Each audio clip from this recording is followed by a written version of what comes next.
Hello नमस्कार। स्वागत है आपका एक बार फिर से आपके अपने यूट्यूब चैनल विद्या जोन पर। साथियों, जैसा कि आपको पता है, अपन यहाँ पर बात करेंगे ईओआरओ एग्ज़ाम से संबंधित। और आज अपन बात करने वाले हैं ईओआरओ के सेकंड टेस्ट के बारे में। पार्ट बी के सेकंड मॉडल पेपर के बारे में बात करेंगे, जिसके अंदर अपन 40 अति महत्वपूर्ण प्रश्नों की बात करेंगे। और इस टेस्ट का अगर आप लाइव ऑनलाइन टेस्ट देना चाहते हैं तो वो आपके टेलीग्राम और ईओआरओ ऐप पर उपलब्ध है। दोनों का लिंक आपको डिस्क्रिप्शन में मिल जाएगा। आज के टेस्ट में अपन बात करेंगे राजस्थान नगरपालिका अधिनियम के अध्याय 3 और अध्याय 4 के बारे में, जिसमें धारा 51 से 75 तक कवर किया गया है। तो चलिए आज की क्लास को स्टार्ट करते हैं। अब लास्ट तक बने रहिएगा, बहुत कुछ आपको सीखने को मिलेगा। तो यहाँ पर आपके सामने है पहला प्रश्न। राजस्थान नगरपालिका अधिनियम 2009 के तहत नगरपालिका की बैठकों के बारे में क्या जो प्रावधान है, कौन सा कथन है वो सही नहीं है। सबसे पहले तो आपको ध्यान में रखना है कि बैठकों के बारे में जो प्रावधान है वो कौन सी धारा में है, तो वो धारा 51 में है। ठीक है, ध्यान रखना। अब इसमें पहला कथन है कि नगरपालिका की सामान्य साधारण बैठक 60 दिनों के भीतर एक बार होगी। क्या होगी? 60 दिनों के भीतर एक बार बैठक होगी। तो ये बिल्कुल ठीक बात है। दूसरा है, एक कैलेंडर वर्ष में न्यूनतम 4 बैठकें होगी। ये बिल्कुल गलत है। 4 नहीं, न्यूनतम कितनी बैठकें होगी? 6 होगी। तो ये आपका सही नहीं है। तीसरा है, नगरपालिका के कम से कम 1/3 सदस्यों के अनुरोध पर अध्यक्ष 7 दिनों में विशेष बैठक बुलाएगा। ठीक है। और फिर है, यदि अध्यक्ष 7 दिनों में विशेष बैठक बुलाने में विफल रहता है तो मुख्य नगरपालिका अधिकारी 10 दिनों के भीतर विशेष बैठक बुलाएगा। तो ये आपको दोनों ही बातें ध्यान में रखनी है कि अध्यक्ष है वो 7 दिनों में विशेष बैठक बुला सकता है, और अगर अध्यक्ष विफल रह जाता है तो मुख्य नगरपालिका अधिकारी है वो बैठक बुलाएगा। आगे बढ़ते हैं। अगला प्रश्न आपके सामने है। उम्मीद है कि आपको बिल्कुल स्क्रीन पर दिखाई दे रहे होंगे प्रश्न अच्छी तरह से। तो देखिए यहाँ पर दूसरा प्रश्न है। दूसरा प्रश्न क्या है कि राजस्थान नगरपालिका अधिनियम 2009 की किस धारा में व्यष्टि सदस्यों के अधिकारों और विशेषाधिकारों का उल्लेख है? व्यष्टि सदस्यों के अधिकारों और विशेष अधिकारों का उल्लेख किस में है, ये आपको बताना है। ठीक है। तो यहाँ पर अगर अपन बात करेंगे व्यष्टि सदस्यों के अधिकार और विशेष अधिकार की, तो इसका उल्लेख है धारा 52 में। कौन सी धारा में? धारा 52 में है। सी ऑप्शन आपका बिल्कुल करेक्ट आंसर हो जाएगा। ठीक है। और विशेष अधिकार क्या है कि कोई भी सदस्य नगरपालिका के कार्य के क्रियान्वयन में लापरवाही, संपत्ति की बर्बादी, नागरिकों की समस्याओं आदि का ध्यान आकर्षित कर सकता है, और प्रत्येक सदस्य नियम के तहत अध्यक्ष से प्रश्न पूछ सकता है, तो और अभिलेखों का निरीक्षण कर सकता है। ठीक है, तो ये आपको ध्यान में रखना है। तीसरा प्रश्न है, किसी नगरपालिका अध्यक्ष या उपाध्यक्ष के पद ग्रहण करने के कितने वर्ष के भीतर अविश्वास प्रस्ताव का नोटिस नहीं दिया जा सकता? तो आपको ध्यान में रखना है, इसका उल्लेख है अध्यक्ष और उपाध्यक्ष के खिलाफ अविश्वास प्रस्ताव का उल्लेख कहां पर है, तो इस चीज का उल्लेख है धारा 53 में। कौन सी धारा में है? नगरपालिका अधिनियम की धारा 53 में है। और इसमें है, किसी नगरपालिका अध्यक्ष या उपाध्यक्ष के पद ग्रहण करने के 2 वर्ष के भीतर अविश्वास प्रस्ताव का नोटिस नहीं दिया जा सकता। तो आपका आंसर क्या हो जाएगा? 2 वर्ष। 2 वर्ष के भीतर नहीं दिया जा सकता। अगर कोई अध्यक्ष या उपाध्यक्ष उपचुनाव से निर्वाचित होता है तो उनके आधे कार्यकाल के बाद है वो अविश्वास प्रस्ताव लाया जा सकता है, यानी कि आधे से पहले नहीं लाया जा सकता। यदि अध्यक्ष और उपाध्यक्ष के खिलाफ एक बार अविश्वास प्रस्ताव लाया गया और पारित नहीं हुआ तो बैठक से अगले 2 साल तक वापस से अविश्वास प्रस्ताव नहीं लाया जा सकता, ये भी आपको ध्यान में रखना है। नेक्स्ट प्रश्न है, राजस्थान नगरपालिका अधिनियम 2017 के तहत, किसके तहत है? 2017 के तहत जिला कलेक्टर को अविश्वास प्रस्ताव के संबंध में लिखित नोटिस प्राप्त होने की तिथि से कितने दिवस की अवधि पूर्ण होने तक पूर्व संबंधित नगरपालिका की इसके संबंध में नगरपालिका की बैठक आयोजित किया जाना अनिवार्य है।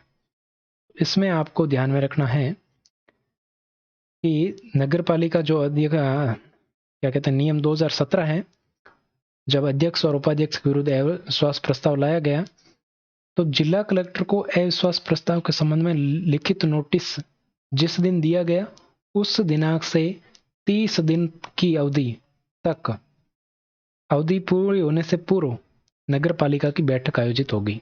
यानी कि दोबारा से समझिए इस बात को कि इस नियम में क्या है 2017 वाले में, कि जिला कलेक्टर को नोटिस दिया किसके बारे में, कि हम अध्यक्ष या उपाध्यक्ष के विरुद्ध क्या ला रहे हैं, अविश्वास प्रस्ताव ला रहे हैं।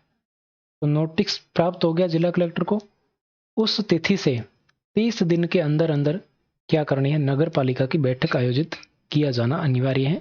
तो ये आपको ध्यान में रखना, डी ऑप्शन आपका बिल्कुल करेक्ट हो जाएगा।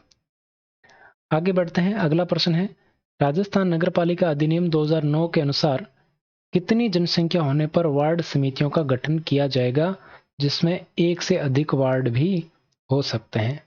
अब देखिए वार्ड समितियों के गठन का उल्लेख कहां पर है, तो ये उल्लेख है आपके धारा 54 में। किसमें उल्लेख है, राजस्थान म्युनिसिपैलिटी एक्ट 2009 के धारा 54 में ये उल्लेख है, 3 लाख या उससे अधिक की जनसंख्या होने पर वार्ड समितियों का गठन किया जाएगा।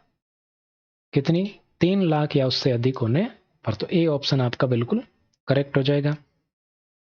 वार्ड समितियां में कौन कौन होगा, तो वार्ड का प्रतिनिधित्व करने वाला नगरपालिका का सदस्य होगा। उसके अलावा बहुत सारी चीजें हैं, आपने पढ़ी भी होगी। और वार्ड समिति का जो कार्यकाल है वो नगरपालिका के कार्यकाल के समान ही होता है। और वार्ड समिति के अध्यक्ष सहित 3 सदस्यों से इसकी गणपूर्ति होती है, ये आपको ध्यान में रखना है। अगला प्रश्न देखिए कि राजस्थान नगरपालिका अधिनियम, दोनों ही प्रश्न एक साथ ले लेते हैं स्क्रीन पर। अधिनियम की किस धारा में नगरपालिका की वार्ड समिति के सामान्य कार्यों का उल्लेख किया गया है? वार्ड समिति के सामान्य कार्यों का उल्लेख किसमें किया गया है, ये आपको बताना है। तो सामान्य कार्यों का उल्लेख कहां पर है, धारा 55, धारा 56, धारा 60, धारा 58। तो बताइए देखें। तो यहां पर आपको ध्यान में रखना है कि सामान्य कार्यों का उल्लेख कहां पर है, धारा 60 में। ठीक है, ये आपको ध्यान में रखना है। 55 में क्या है, समितियां हैं। 56 में है सदस्यों के अलावा जो भिन्न व्यक्ति है वो कब कार्य करेंगे। और धारा 58 में है कि बैठकों में अपनाई जाने वाली प्रक्रिया कौन सी होगी। प्रश्न संख्या 7 देखिए, नगरपालिका का कोई सदस्य नगरपालिका के साथ किसी भी संविदा में कोई हित या हिस्सा रखता है तो कितना जुर्माना देय होगा। हिस्सा या हित रखने पर कितना जुर्माना देय होगा, ये आपको बताना है। तो यहां पर आपके जुर्माना कितना होगा, 5,000 रुपये। कितना जुर्माना होगा, 5,000 रुपये। कोई भी नगरपालिका का सदस्य है वो नगरपालिका में हित या हिस्सा रखता है तो उसमें ये क्या होगा, 5,000 रुपये का जुर्माना उसको लगेगा। ठीक है, तो ये बात आपको ध्यान में रखनी है। और ये किस में उल्लेखित है, तो ये उल्लेखित है धारा 65 में। आगे बढ़ते हैं, अगला प्रश्न है कि निम्नलिखित में से असुमेलित विकल्प का चयन कीजिए। असुमेलित, ठीक है। तो धारा 53 में क्या है, अध्यक्ष और उपाध्यक्ष के खिलाफ अविश्वास प्रस्ताव है, अभी अपन ने बात की। धारा 54 में वार्ड समितियों का गठन है। धारा 55 में समितियां हैं।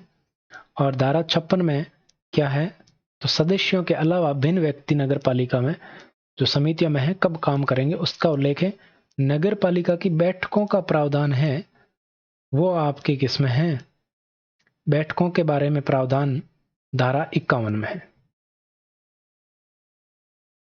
ठीक है, तो आपके डी ऑप्शन है वो बिल्कुल असुमेलित है। नेक्स्ट प्रश्न देखिए, वार्ड समिति के गठन में नगर पालिका का विशेष ज्ञान रखने वाले लोगों के मनोनयन के संदर्भ में सही कथन नहीं है। मनोनयन के संदर्भ में ये आपको बताना है। वार्ड समिति के गठन में जो मनोनयन होता है सदस्यों का, उसके बारे में आपको बताना है।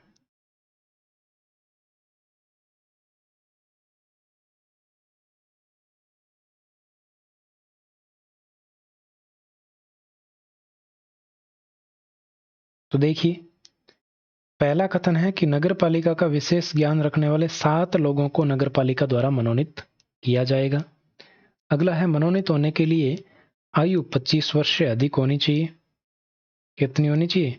25 वर्ष से अधिक होनी चाहिए। और फिर है कि निर्वाचन के लिए अयोग्य व्यक्ति को सदस्य के रूप में मनोनीत नहीं किया जाएगा। और आपके क्या है, इनमें से कोई नहीं।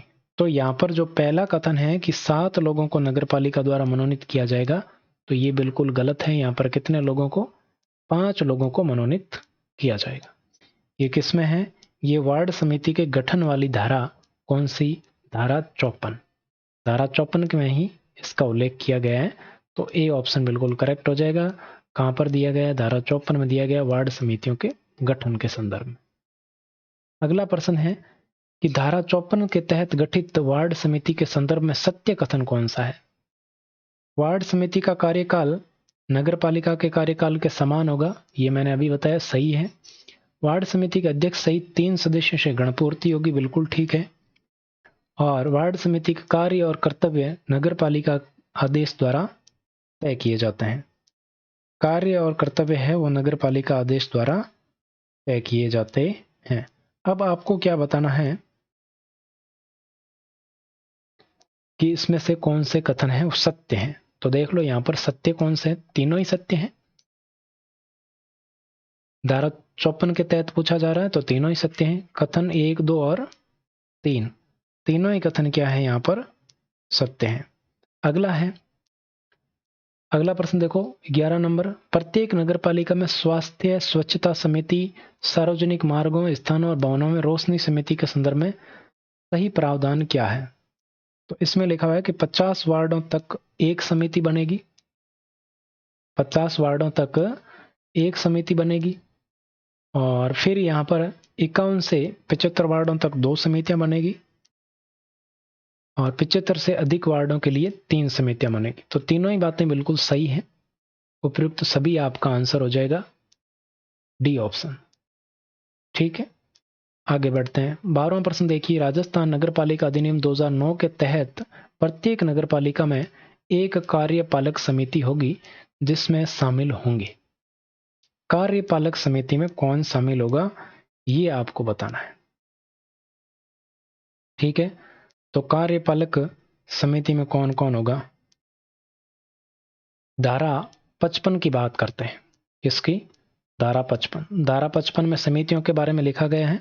तो प्रत्येक नगर पालिका में एक समिति होगी जिसमें नगर पालिका का अध्यक्ष होगा, नगर पालिका का उपाध्यक्ष भी होगा, विपक्ष का नेता भी होगा और मुख्य नगर पालिका अधिकारी जो है वो भी इसके अंदर होगा। ठीक है,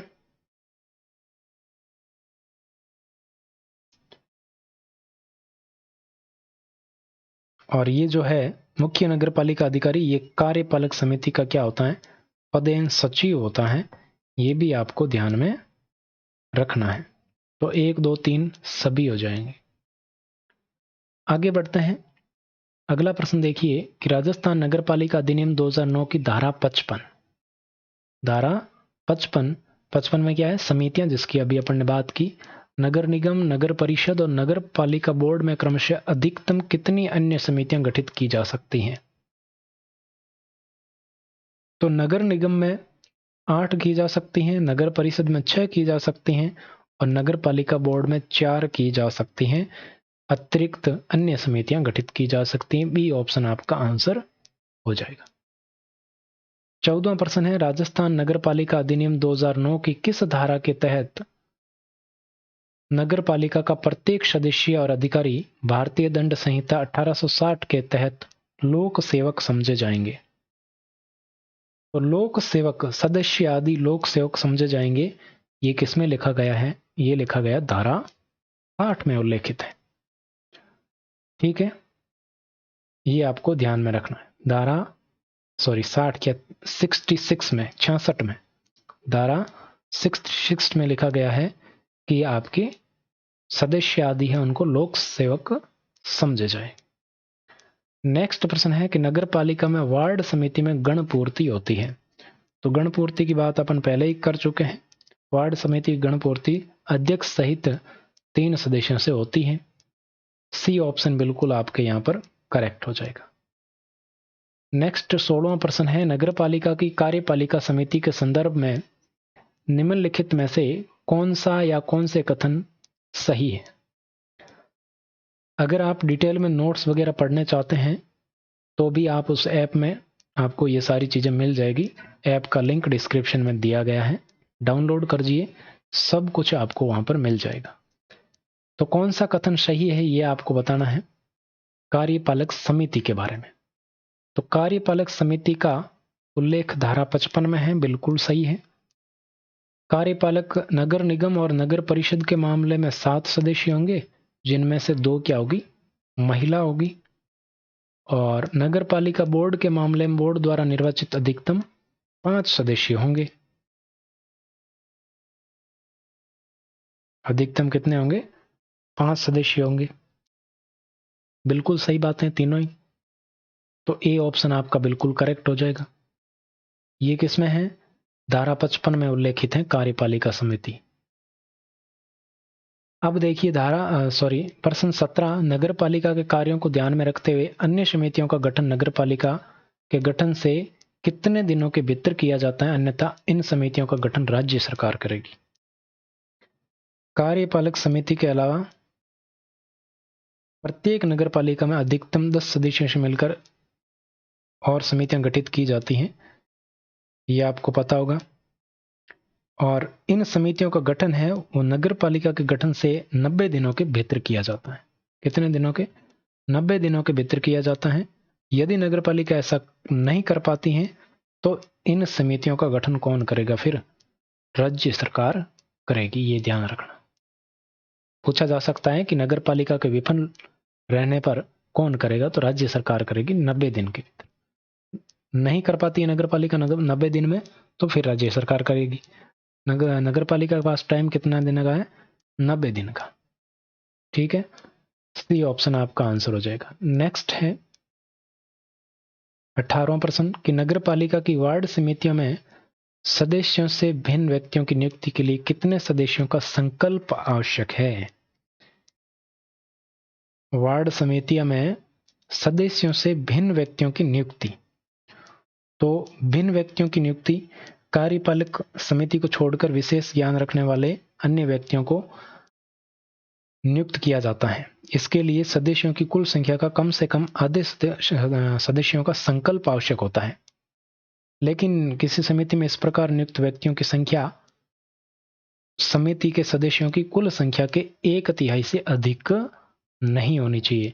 जो अन्य भिन्न व्यक्ति नियुक्त किए जाते हैं ये कुल सदस्य संख्या का 1/3 से अधिक नहीं होंगे, 1/3 से कम होंगे। ठीक है, या 1/3 हो सकते हैं। और नियुक्ति के लिए कितने सदस्यों का संकल्प आवश्यक है? तो कम से कम 1/2 यानी कि आधे सदस्यों का संकल्प आवश्यक है। डी ऑप्शन आपका आंसर हो जाएगा। इसका भी उल्लेख कहां पर है? उल्लेख है 56 में, अन्य सदस्यों की नियुक्ति। तो ये पहले अपन बात कर ही चुके हैं इसकी धारा के बारे में। तो ये 56 में, धारा 56 में उल्लेख है इसका। नेक्स्ट प्रश्न देखिए, राजस्थान नगर पालिका की धारा 57 के संदर्भ में सही कथनों पर विचार करना आपको। नगर पालिका का अध्यक्ष किसी समिति का सदस्य है तो वो समिति का क्या होगा? पदेन अध्यक्ष होगा। बिल्कुल सही बात है, पदेन अध्यक्ष होगा। क्या होगा? पदेन अध्यक्ष होगा। फिर है नगर पालिका उपाध्यक्ष यदि किसी समिति का सदस्य नियुक्त किया गया हो तो, और जिसका सदस्य अध्यक्ष नहीं है तो वह उस समिति का पदेन अध्यक्ष होगा। यानी कि उपाध्यक्ष है वो अध्यक्ष कब बनेगा, पदेन अध्यक्ष, जब उसमें अध्यक्ष नहीं है। और अध्यक्ष अगर किसी समिति का सदस्य है तो वहां पर पदेन अध्यक्ष होगा। ठीक है, तो सी ऑप्शन बिल्कुल सही हो जाएगा, दोनों ही सही है। नेक्स्ट है कि राजस्थान नगरपालिका अधिनियम 2009 के अनुसार नगरपालिका की किसी समिति की साधारण बैठक कितने माह में होनी चाहिए। तो साधारण बैठक है वो 2 माह के अंदर होनी चाहिए। बी ऑप्शन आपका बिल्कुल करेक्ट हो जाएगा। नगरपालिका कोई भी समिति हो उसकी साधारण बैठकें 2 माह के भीतर होनी चाहिए। इसका उल्लेख है आपके धारा 58 में। धारा 58 में क्या उल्लेखित है, बैठकों में अपनाई जाने वाली प्रक्रिया का उल्लेख है, उसी के साथ ये लिखा हुआ है। अगला प्रश्न है आपके सामने, राजस्थान नगरपालिका अधिनियम 2009 की किस धारा में उल्लेख किया गया है कि नगरपालिका तथा समितियों के कार्यों और कार्रवाइयां उसके सदस्यों की निर्भरता के कारण दूषित नहीं होगी। यानी कि अगर कोई जो है क्या कहते हैं उसको, किसी समिति के सदस्य या अध्यक्ष या पीठासीन अधिकारी के रूप में कार्य करने वाला कोई भी व्यक्ति किसी प्रकार से अयोग्य हो जाता है तो वो समितियों द्वारा पहले से किए गए किसी भी कार्य को प्रभावित नहीं करेगा। ठीक है, ये आपको ध्यान में रखना। किसी सदस्य या अध्यक्ष या उपाध्यक्ष किसी निर्वाचन याचिका के बाद कोई अयोग्य हो जाता है तो पहले के कार्य या कार्रवाई जो भी काम किया गया है वो वैध रहेगा, वो कोई प्रभावित नहीं होगा। ये आपको ध्यान में रखना। यानी कि कोई सदस्य है वो अयोग्य हो जाता है तो वहां पर कोई भी कार्रवाई या नगरपालिका के उन सदस्यों के द्वारा जो भी कार्य किया गया है वो वैलिड रहेगा, वो इनवैलिड नहीं होगा। तो ऐसा किसमें उल्लेखित है, तो ऐसा उल्लेखित है धारा 62 में। ठीक है, ए ऑप्शन आपका आंसर हो जाएगा। नेक्स्ट है कि राजस्थान नगरपालिका अधिनियम 2009 की किस धारा के तहत नगरपालिका को संपत्ति अर्जित तथा धारण करने की शक्ति प्रदान की गई है। संपत्ति जो है अर्जित करने और उसको क्या करने, धारण करने की शक्ति प्रदान की गई है। तो ये आपके किसके अंदर है, ये है 67 में। किसमें, धारा 67 में है, ये आपको ध्यान में रखना है। धारा 51 से लेकर धारा 66 यानी कि 66 तक तो है अध्याय 3 में, और फिर 67 से स्टार्ट हो जाता है 75 तक अध्याय 4। तो ये बात आपको ध्यान में रखनी है। ठीक है,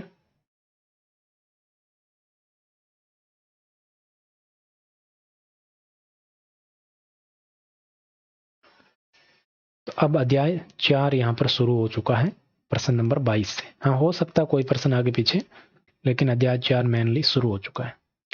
अब देखिए यहां पर राजस्थान नगरपालिका अधिनियम 2009 की धारा 68 के अंतर्गत निम्न में से किसे संपत्ति माना गया है।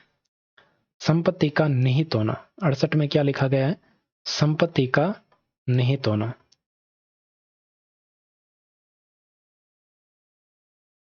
तो इसमें संपत्ति का निहित होना के अंतर्गत संपत्ति क्या क्या है, तो सार्वजनिक भूमि है, जलाशय है, सार्वजनिक मार्ग है, परकोटा है, दीवार है, बाजार है, सार्वजनिक स्ट्रीट लाइट है, सार्वजनिक पार्क है, सार्वजनिक कोई बाग है, वो सारे के सारे किसमें आते हैं, इसी के अंतर्गत आते हैं।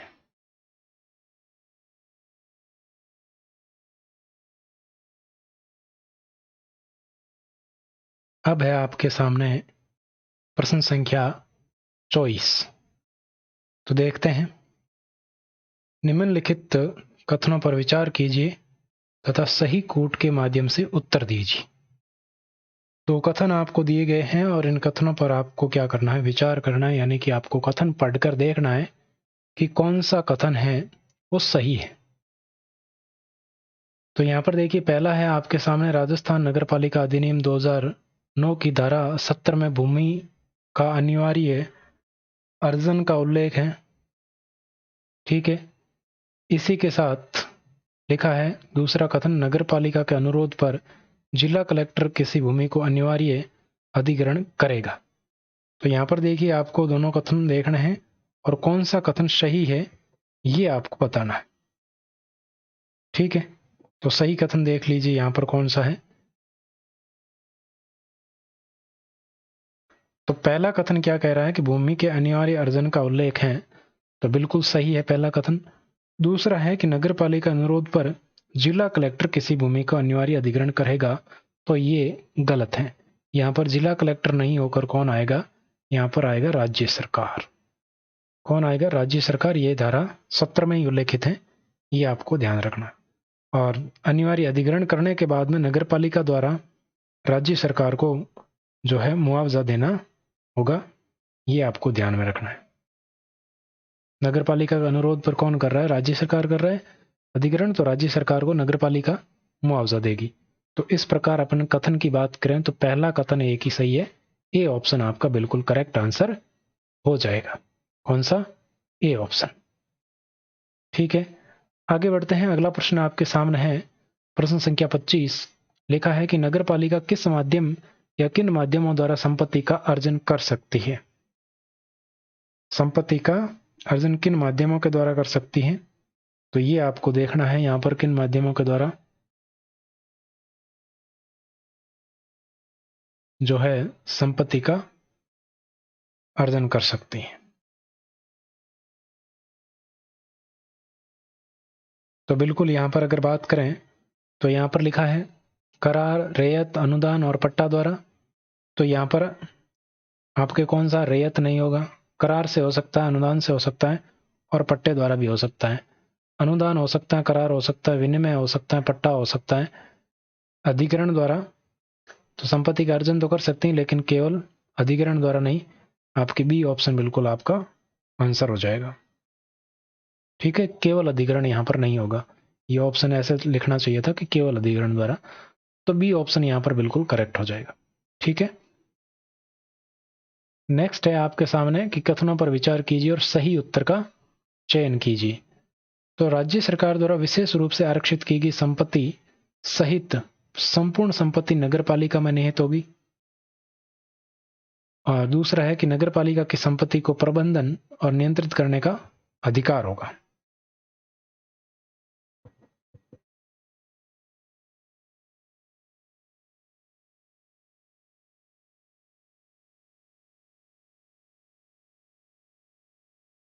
तो यहां पर अगर बात करें तो आपको ध्यान में रखना है कि आपके ये धारा है 68 की बात, किसकी, धारा 68 की बात कर रहे हैं यहां पर। ठीक है, धारा 68 में लिखा है संपत्ति का निहित होना। तो यहां पर विशेष रूप से आरक्षित की गई संपत्ति नगर संपूर्ण संपत्ति नगर पालिका में निहित होगी, तो ये गलत है। यहां पर क्या होगा, यहां पर होगा कि विशेष रूप से आरक्षित की गई संपत्ति को छोड़कर, संपत्ति को छोड़कर, यहां पर सहित नहीं आएगा। आरक्षित जो संपत्ति है उसको छोड़कर जितनी भी संपत्ति है वो संपूर्ण संपत्ति नगर पालिका में निहित होगी। तो पहला कथन तो क्या हो गया आपके, गलत हो गया। दूसरा है कि नगर पालिका को संपत्ति का प्रबंधन और नियंत्रित करने का अधिकार होगा, और ये आपके जो संपत्ति है वो एक ट्रस्टी के रूप में धारण करेगी। तो आपके केवल 2 सही है, दूसरा कथन बिल्कुल सही है। आगे बढ़ते हैं, अगला प्रश्न है, स्थावर नगर पालिका संपत्ति की तालिका और मानचित्र नगर पालिका द्वारा किसके कार्यालय में जमा करवाई जाएगी। तो स्थावर संपत्ति की यहां पर बात की जा रही है।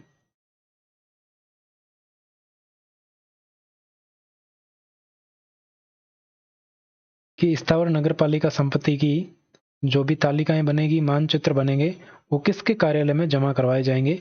तो वो जमा करवाए जाएंगे निदेशक के कार्यालय में, और निदेशक किसका, स्थानीय निकाय का निदेशक होगा। ठीक है, नेक्स्ट आपके सामने है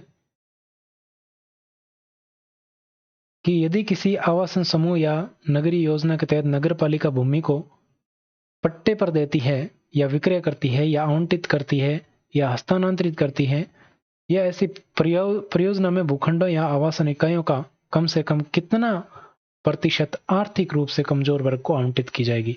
यानी कि नगर पालिका कोई आवासन ग्रुप है या फिर कोई योजना है जिसके तहत पट्टे जारी कर रही है या भूमि को बेच रही है या किसी और को आवंटित कर रही है, तो या फिर किसी को हस्तांतरित कर रही है, तो उसके अंदर आर्थिक रूप से कमजोर वर्ग के लिए कितने प्रतिशत आवंटित किए जाने का प्रावधान है। तो ये आपके कितने प्रतिशत का है, 20% का प्रावधान है।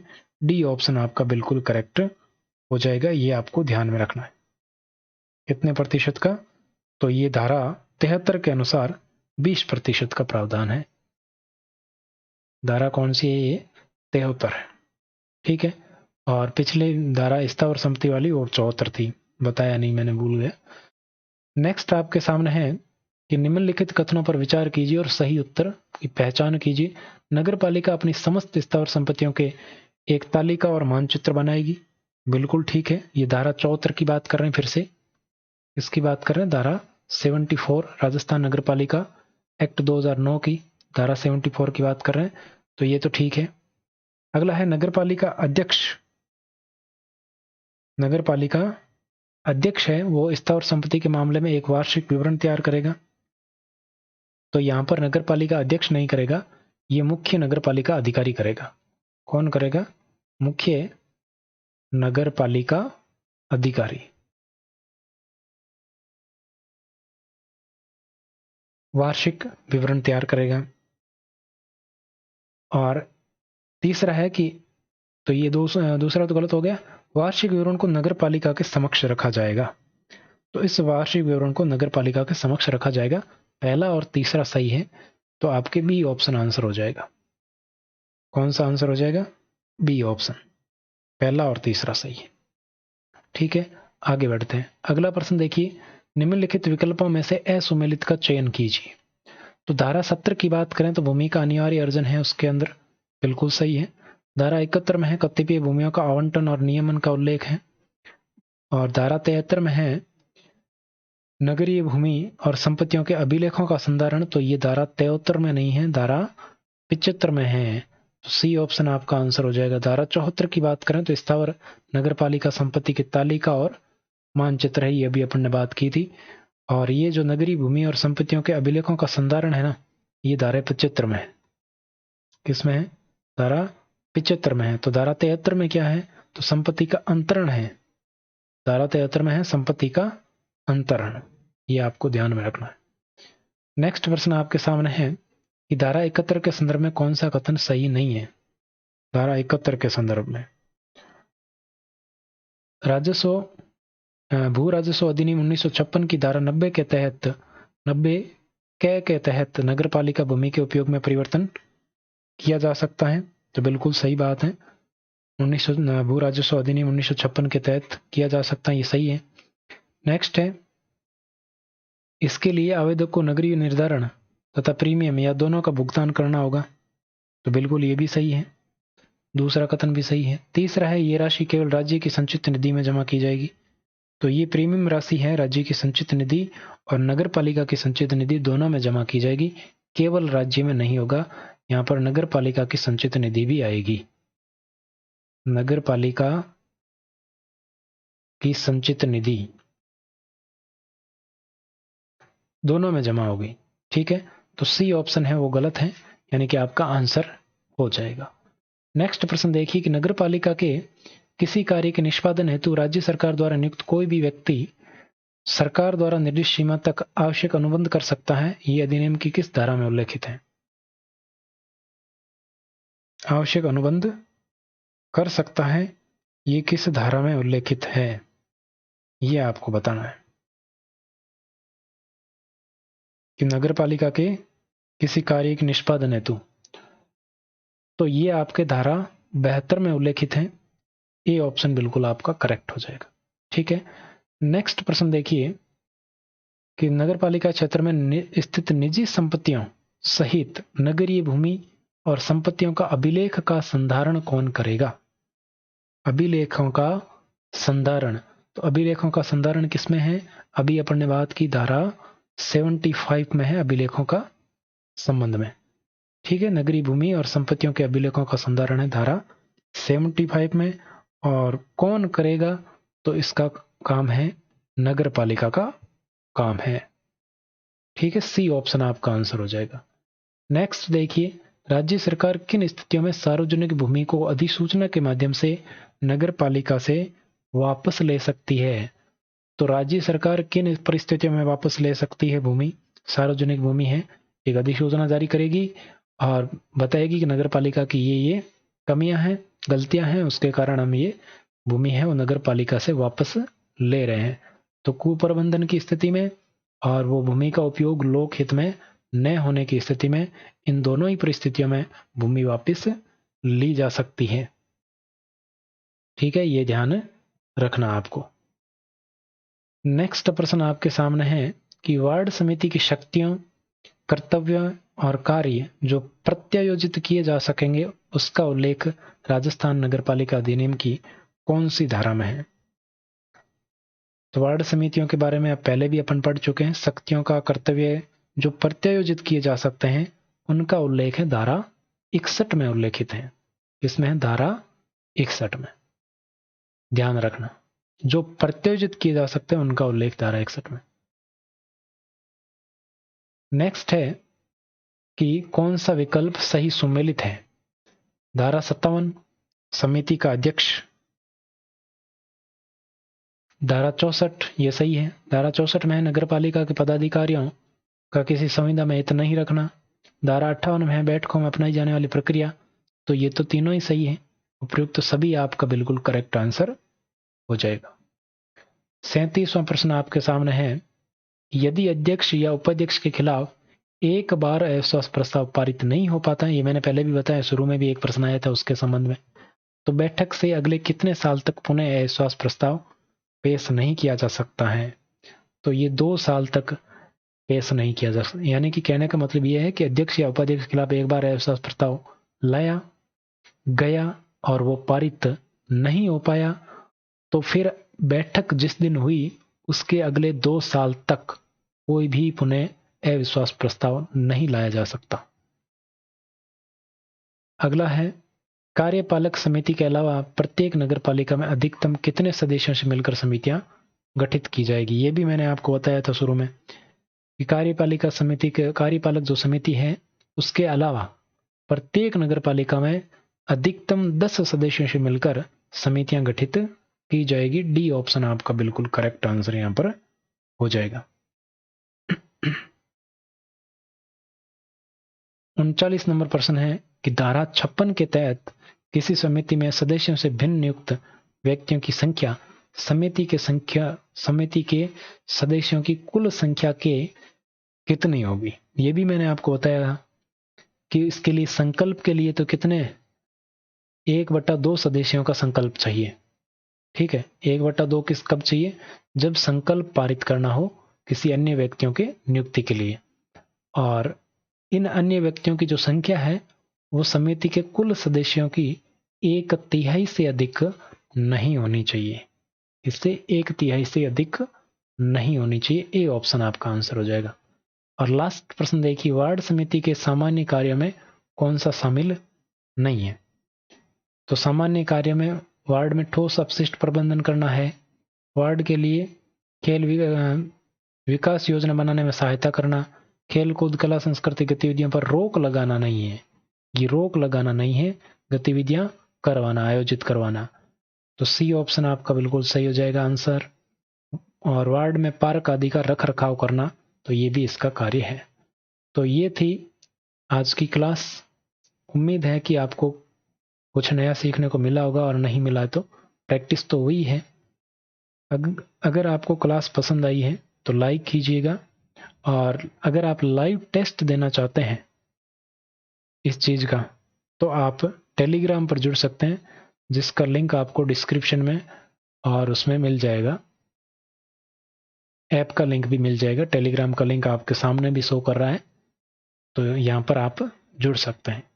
Thank you so much.